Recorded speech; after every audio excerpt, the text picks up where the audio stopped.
ಆತ್ಮೀಯ ಕನ್ನಡ ಪಿಕ್ಚರ್ ವೀಕ್ಷಕರಿಗೆ ನಮಸ್ಕಾರ. ಈ ಶುಕ್ರವಾರ ನಾಳೆ ಸಿಕ್ಕಾಪಟ್ಟೆ ಸಿನಿಮಾಗಳು ರಿಲೀಸ್ ಆಗ್ತಿದೆ.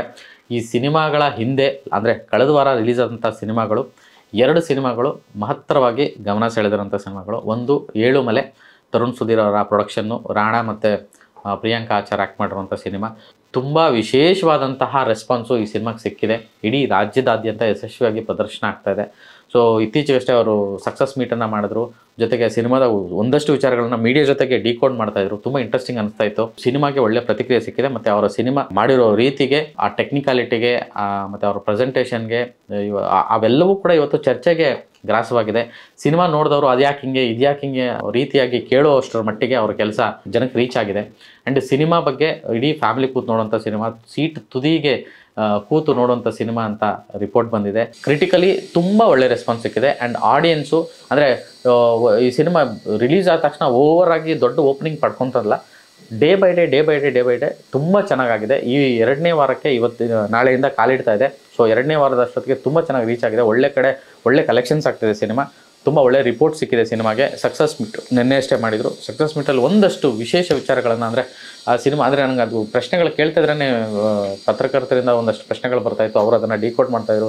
ತುಂಬ ಕ್ಯೂರಿಯಸ್ ಅನ್ನಿಸ್ತು. ಮೇ ಬಿ ನೋಡದೇ ಇರೋರಿಗೆ ಈ ವಾರದಿಂದ ಮತ್ತೆ ಆ ಒಂದು ಜರ್ನಿ ಶುರುವಾಗುತ್ತೆ ಅಂತ ಅನ್ಕೋತೀನಿ. ಇದರ ಜೊತೆಗೆ ಇನ್ನೊಂದು ಸಿನಿಮಾ ನಾನು ಮತ್ತು ಗುಂಡ ವಿಶೇಷವಾಗಿ ನಾನು ಮತ್ತು ಗುಂಡ ಪಾರ್ಟ್ 1 ಬಂದಿತ್ತು. ಅದು ತುಂಬ ಎಮೋಷ್ನಲಿ ಕನೆಕ್ಟ್ ಆಗಿತ್ತು. ತುಂಬ ದೊಡ್ಡ ಮಟ್ಟಕ್ಕೆ ರೀಚ್ ಆಗಿತ್ತು ಟೆಲಿವಿಷನ್ನಿಂದ.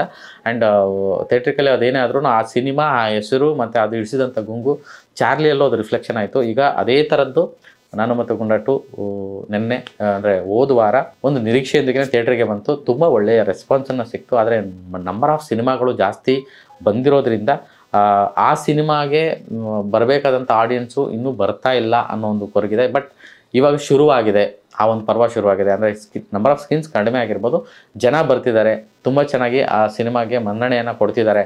ನೋಡಿದವರು ಅಳ್ತಿದ್ದಾರೆ. ನಾಯಿ ನೆನೆಸ್ಕೊಂಡು ಸುಮಾರು ಜನ ಮಾತಾಡ್ತಿದ್ದಾರೆ. ಅವರವರ ನಾಯಿನ ನೆನೆಸ್ಕೊಂಡು ಮಾತಾಡ್ತಿದ್ದಾರೆ. ಅವರವರ ಆ ಶ್ವಾನದ ಜೊತೆಗಿನ ಎಮೋಷನ್ಸ್ನ ನೆನೆಸ್ಕೊಂಡು ಮಾತಾಡ್ತಿದ್ದಾರೆ. ಒಂದೊಳ್ಳೆ ಫ್ಯಾಮಿಲಿ ಪಿಕ್ಚರು, ನನ್ನ ಮಗಳಿಗೆ ಇಷ್ಟ ಆಯಿತು, ನನ್ನ ಮಗನಿಗೆ ಇಷ್ಟ ಆಯಿತು, ಈ ರೀತಿಯಾದಂಥ ಒಂದು ಮಾತುಕತೆ ಬರ್ತಿದೆ. ಆ್ಯಕ್ಚುಲಿ ಈ ಥರದ ಸಿನಿಮಾಗಳಿಗೆ ಒಂದು ಸ್ವಲ್ಪ ಉಸಿರಾಡಕ್ಕೆ ಟೈಮ್ ಕೊಡಬೇಕು. ಏಕ್ದಮ್ಮು ಇದಕ್ಕೆ ಓಪನಿಂಗ್ ಸಿಕ್ಬಿಡಲ್ಲ ಅಥವಾ ಜನ ಬಂದು ತುಂಬಿ ತೊಳ್ಕೋದಿಲ್ಲ. ಒಂದು ಸ್ವಲ್ಪ ಟೈಮ್ ಕೊಟ್ಟರೆ ಖಂಡಿತವಾಗ್ಲೂ ಈ ಸಿನಿಮಾಗಳೆಲ್ಲ ನೀಟಾಗಿ ನಿಂತ್ಕೊಳ್ತಾರೆ. ಅಂದರೆ ಏಳುಮಲೆ ವಿಚಾರಕ್ಕೂ ಅಷ್ಟೇ. ಸೊ ಏಳುಮಲೆನೂ ಅಷ್ಟೇ ದೊಡ್ಡ ಸ್ಟಾರ್ ಕಾಸ್ಟ್ ಅಥವಾ ಬಿಗ್ಗೆಸ್ಟ್ ಇದು ಅಂತಲ್ಲ. ಸೊ ಈ ಥರದ್ದು ಕಂಟೆಂಟು ಮತ್ತು ಆ ಒಂದು ಸದಭಿರುಚಿಯ ಸಿನಿಮಾಗಳಿಗೆ ಒಂದಷ್ಟು ಸಮಯಾವಕಾಶ ಕೊಟ್ಟರೆ ಥಿಯೇಟ್ರ್ಗಳಿಂದ ಖಂಡಿತವಾಗ್ಲೂ ಆ ಸಿನಿಮಾನ ಜನ ನೋಡೋಕೆ ಬರ್ತಾರೆ. ಅದು ನಿಂತ್ಕೊಳ್ಳುತ್ತೆ, ಮುಂದುವರಿಯುತ್ತೆ ಅನ್ನೋದಕ್ಕೆ ಒಂದು ಎಕ್ಸಾಂಪಲ್ ಅಂತ ಹೇಳ್ಬೋದು. ಆ್ಯಕ್ಚುಲಿ ಆಲ್ರೆಡಿ ಶುರುವಾಗಿದೆ ಈ 2 ಸಿನಿಮಾಗಳಿಗೂ. ಸೊ ಮುಂದಿನ ದಿನಗಳಲ್ಲಿ ಈ ಸಿನಿಮಾ ಹೆಂಗಾಗುತ್ತೆ ಗೊತ್ತಿಲ್ಲ. ಯಾಕಂದರೆ ಈ ವಾರನೂ ಒಂದು 6 ರಿಂದ 10 ಸಿನಿಮಾ ರಿಲೀಸ್ ಆಗ್ತಿದೆ ಬ್ಯಾಕ್ ಟು ಬ್ಯಾಕು. ಆ್ಯಕ್ಚುಲಿ ಈ ಬೆಳವಣಿಗೆ ಒಳ್ಳೇದಲ್ಲ ಅಂತ ನಾನು ಹೇಳಕ್ಕೆ ಬಯಸ್ತೀನಿ. ಸಾಲು ಸಿನಿಮಾಗಳು ಒಟ್ಟೊಟ್ಟಿಗೆ ಬಂದರೆ, ಸಿನಿಮಾಗಳು ಚೆನ್ನಾಗಿರೋ ಸಿನಿಮಾಗಳು 3-4 ಒಟ್ಟಿಗೆ ಬಂದುಬಿಟ್ರೆ ಜನ ಡಿವೈಡ್ ಆಗ್ತಾರೆ, ಸ್ಕ್ರೀನ್ಸ್ ಡಿವೈಡ್ ಆಗುತ್ತೆ. ಒಂದು ಅಚ್ಚುಕಟ್ಟಾಗಿ ನಾವು ಅದನ್ನು ಪ್ರೆಸೆಂಟ್ ಮಾಡ್ಕೊಳಕ್ಕಾಗಲ್ಲ. ಆಡಿಯನ್ಸ್ಗೂ ಅಷ್ಟೇ ಗೊಂದಲ ಆಗುತ್ತೆ, ಇದನ್ನು ನೋಡಲ್ಲ ಅಂತ. ಸೊ ಈ ರೀತಿಯಾಗಿ ಒಂದು ರಶ್ ಆಗ್ತಿರೋದು ಎಲ್ಲೋ ಒಂದು ಕಡೆ ಬೇಸರದ ಸಂಗತಿ. ಒಳ್ಳೊಳ್ಳೆ ಸಿನಿಮಾಗಳು ಮಾಡಿದ್ದೀರಾ, ಟೈಮ್ ತೊಗೊಳ್ಳಿ, ಪರವಾಗಿಲ್ಲ, ಇನ್ನೊಂದಷ್ಟು ದಿನ ಟೈಮ್ ತೊಗೊಂಡು ಬನ್ನಿ. ಈ ರೀತಿಯಾಗಿ ಒಟ್ಟೊಟ್ಟಿಗೆ ನುಗ್ಗಿದಾಗ 2 ಸಿನಿಮಾಗಳು ಚೆನ್ನಾಗಿರುತ್ತೆ, 3 ಸಿನಿಮಾಗಳು ಚೆನ್ನಾಗಿರುತ್ತೆ. ಆದರೆ ಆಡಿಯನ್ಸ್ಗೆ ಯಾವುದನ್ನು ನೋಡಬೇಕು, ಯಾವುದನ್ನು ಬಿಡಬೇಕು ಅನ್ನೋ ಗೊಂದಲಕ್ಕೆ ಶುರುವಾಗುತ್ತೆ. ಸೊ ಈ ರೀತಿಯಾಗಿ ದಯವಿಟ್ಟು ಒಂದು ಮನವಿ, ಕನ್ನಡ ಫಿಲ್ಮ್ ಮೇಕರ್ಸ್ ಜೊತೆಗೆ ಒಳ್ಳೊಳ್ಳೆ ಸಿನಿಮಾ ಮಾಡ್ತಾ ಇದ್ದೀರಿ, ಇಂಡಸ್ಟ್ರಿ ಚೆನ್ನಾಗಿ ಆಗ್ತಿದೆ, ಒಳ್ಳೊಳ್ಳೆ ಕಂಟೆಂಟ್ಗೆ ಜನ ಬೆಲೆ ಕೊಡ್ತಿದ್ದಾರೆ, ಅದನ್ನು ಬಂದು ನೋಡ್ತಿದ್ದಾರೆ. ಸೊ ಇಂಥ ಸಂದರ್ಭದಲ್ಲಿ ದಯವಿಟ್ಟು ಎಲ್ಲರೂ ಮಾತಾಡಿಕೊಂಡು ಒಂದೊಂದಾಗಿ ಬಂದರೆ ಚೆನ್ನಾಗಿರುತ್ತೆ. ಅಥವಾ 2 ಸಿನಿಮಾ 3 ಸಿನಿಮಾ ಮಾತ್ರ ರಿಲೀಸ್ ಆದರೆ ಚೆನ್ನಾಗಿರುತ್ತೆ. ಆಮೇಲೆ ಒಂದು ಸಿನಿಮಾ ಚೆನ್ನಾಗಿ ಹೋಗ್ತಿದೆ ಅಂತಂದಾಗ ಅದರ ಮೇಲೆ ಬಂದು ಇನ್ನೊಂದು ಸಿನಿಮಾ ಕೂರಿಸೋದು ತಪ್ಪು.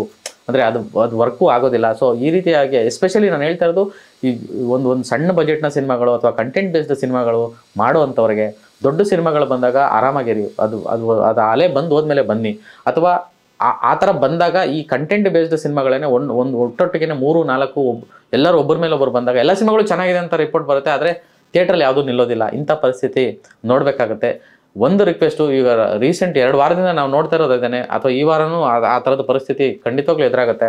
ಯಾಕೆಂದರೆ ಇಷ್ಟು ಹಿಂಡು ಸಿನಿಮಾಗಳು ಒಟ್ಟಿಗೆ ಬಂದಾಗ, ಈಗ ಕಾಂತಾರ ಬರುತ್ತೆ ಅಕ್ಟೋಬರ್ಗೆ ಅನ್ನೋ ಒಂದು ಕಾರಣಕ್ಕೆ ಇಷ್ಟು ರಶಲ್ಲಿ ಎಲ್ಲರೂ ಬಂದ್ಬಿಡೋಣ, ಅದಕ್ಕೆ ಮೊದಲು ರಿಲೀಸ್ ಮಾಡ್ಕೊಂಬಿಡೋಣ ಅನ್ನೋ ಒಂದು ಧಾವಂತದಲ್ಲಿ ಬರ್ತಾ ಇದ್ದೀರಾ. ಬಟ್ ಸಿನಿಮಾಗಳು ಚೆನ್ನಾಗಿದ್ರು ಜನ ಥಿಯೇಟ್ರಿಗೆ ಬರುವಂತಹ ಪರಿಸ್ಥಿತಿ ಆಗೋದಿಲ್ಲ. ಕಾರಣ ನೀವೇ ಕ್ರಿಯೇಟ್ ಮಾಡುವಂಥ ಕನ್ಫ್ಯೂಷನ್ನು. ಚೆನ್ನಾಗಿದೆ ಬಟ್ ಯಾವ್ದು ನೋಡೋದು ಅಂತ. ಅಂದರೆ ಆಯ್ಕೆಗಳು ಅಷ್ಟು ಕೊಟ್ಟರೆ ಜನಕ್ಕೆ ಯಾವುದಂತ ನೋಡ್ತಾರೆ. ಸೊ ಈ ರೀತಿಯಾದಂಥ ಅದು ಒಂದು. ಇನ್ನೊಂದು ಥಿಯೇಟ್ರಿಗೂ ಅಷ್ಟೇ, ಒಂದು ಒರೈನ್ ಮಾಲ್ಗೆ ಹೋಗ್ತೀನಿ ಅಥವಾ ಯಾವುದೋ ಒಂದು ಮಾಲ್ಗೆ ಹೋಗ್ತೀನಿ ನಾನು ಸಿನಿಮಾ ನೋಡೋಕ್ಕೆ ಅಂತ, ಅಲ್ಲೇ 3 ಇರುತ್ತೆ, 3 ಚೆನ್ನಾಗಿದೆ, ಯಾವ್ದು ನೋಡಲಿ ಯಾವ್ದು ಬಿಡಲಿ. ಒಟ್ಟಾರೆಯಾಗಿ ಕನ್ನಡ ಚಿತ್ರರಂಗದಲ್ಲಿ ಒಳ್ಳೆಯ ಸಿನಿಮಾಗಳ ಪರ್ವ ಶುರುವಾಗಿದೆ, ಒಳ್ಳೊಳ್ಳೆ ಸಿನಿಮಾಗಳು ಬರ್ತಿದೆ. ಬಟ್ ರಿಲೀಸಿಂಗು ಡಿಸಿಪ್ಲೈನ್ಗೆ ಬಂತು ಅಂತಂದರೆ ಖಂಡಿತವಾಗ್ಲೂ ಎಲ್ಲ ಸಿನಿಮಾಗಳು ಚೆನ್ನಾಗಾಗುತ್ತೆ. ಒಂದಷ್ಟು ಸಿನಿಮಾಗಳು ರಿಪೋರ್ಟ್ ಬಂದಿರುತ್ತೆ, ಅದು ಮತ್ತೆ ಅದು ಪಿಕಪ್ ಆಗೋವರೆಗೂ ಟೈಮ್ ಕೊಡೋವಂಥ ಒಂದು ಕೆಲಸ ಆಗಬೇಕು. ಇದ್ರ ಜೊತೆಗೆ ಸಿನಿಮಾ ಮೇಕರ್ಗಳು, ವಿತರಕರು ಮತ್ತು ಪ್ರದರ್ಶಕರು ಎಲ್ಲರೂ ಒಂದಷ್ಟು ಚರ್ಚೆ ಮಾಡಿಕೊಂಡು ಓಕೆ ಈ ಸೀಸನ್ಗೆ ಈ ಸಿನಿಮಾಗಳು ಇದು ಹಿಂಗೆ ಮಾಡ್ಕೊಳ್ಳೋಣ ಅನ್ನೋದೊಂದು ನಿರ್ಮಾಪಕರ ಮಧ್ಯೆ ಒಂದು ಚರ್ಚೆಗಳಾಗಬೇಕು. ಆ ರೀತಿಯಾದಂಥ ಒಂದು ಡಿಸಿಪ್ಲಿನರಿ ವೇನಲ್ಲಿ ಸಿನಿಮಾಗಳು ಬಂದರೆ ಖಂಡಿತವಾಗ್ಲೂ ಎಲ್ಲ ಸಿನಿಮಾಗಳಿಗೂ ಒಳ್ಳೆಯದಾಗುತ್ತೆ ಅಂತ ನಾನು ಭಾವಿಸ್ತೀನಿ. ಇದು ನನ್ನ ವೈಯಕ್ತಿಕ ಅಭಿಪ್ರಾಯ. ಪ್ರಸ್ತುತ ವಿದ್ಯಮಾನಗಳು ಮತ್ತು ಸಿನಿಮಾ ಇಂಡಸ್ಟ್ರಿಯಲ್ಲಿ ಆಗ್ತಿರುವಂತಹ ವಿದ್ಯಮಾನಗಳನ್ನ ನೋಡಿ ನಾನು ಹೇಳ್ತಾರಂಥ ಒಂದು ನನ್ನ ಅಭಿಪ್ರಾಯ ಇದು. ಸೊ ಖಂಡಿತವಾಗ್ಲೂ ಇದೊಂದಾದರೆ ಬದಲಾವಣೆ ಆದರೆ ಒಳ್ಳೆಯದಾಗುತ್ತೆ. ಸೊ ಕಳೆದ ವಾರ ಬಂದಿರೋಂಥ 2 ಸಿನಿಮಾಗಳು ಚೆನ್ನಾಗಿ ಹೋಗ್ತಾಯಿದೆ, ನಾನು ಮತ್ತು ಗುಂಡ ಮತ್ತು ಏಳುಮಲೆ. ಸೊ ಆ ಸಿನಿಮಾನೂ ನೋಡಿ, ಈ ವಾರ ಬರ್ತಿರೋಂಥ ಜಂಬೂ ಸರ್ಕಸ್ಸು, ಸನ್ ಆಫ್ ಮುತ್ತಣ್ಣ ಸಿನಿಮಾನೂ ನೋಡಿ, ಎಲ್ಲ ಸಿನಿಮಾಗಳನ್ನು ನೋಡಿ ಅಂತಲೇ ನಾವು ಕೇಳ್ಕೊಳ್ಳೋದು. ನಮಸ್ಕಾರ.